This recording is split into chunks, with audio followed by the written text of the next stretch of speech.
আল্লাহর ওলি হযরতে শিবলি নোমানী রহমতুল্লাহি আলাইহি তিনি ডাক দিয়ে বলেন, ও যুবক, তুমি কিসের এত মজা পেয়েছো দুরুদের মধ্যে?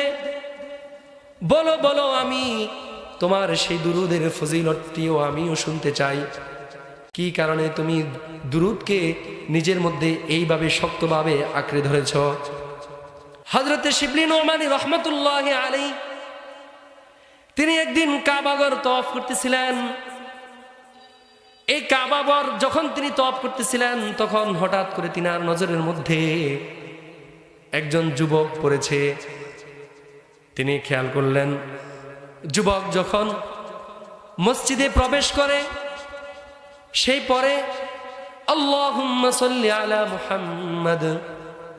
আবার যুবক যখন খেতে পড়ে, যুবক যখন খেতে বসে, তখন সে পড়ে আল্লাহুম্মা সাল্লি আলা মুহাম্মাদ। যুবক যখন ঘুমাতে যায়, ব্যক্তি পড়ে আল্লাহুম্মা সাল্লি আলা মুহাম্মাদ। আল্লাহর ওলি হযরতে শিবলি নোমানী রাহমাতুল্লাহি আলাইহি তিনি ভালো করে এবার যুবকটিকে ফলো করলেন।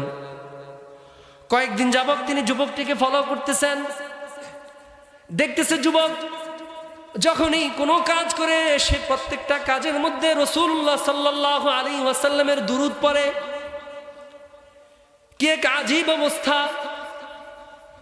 একদিন তিনি এইভাবে সে যুবককে প্রশ্ন করলেন, ও যুবক, তুমি কি আর কোনো দোয়া পারো না? তোমার কি আর কোনো আমল জানা নাই? তুমি কি আর কোনো কথা বলতে পারো না? যুবক উত্তরে দেয়, হ্যাঁ হ্যাঁ, আমি সমস্ত কিছুর দোয়াই পারি।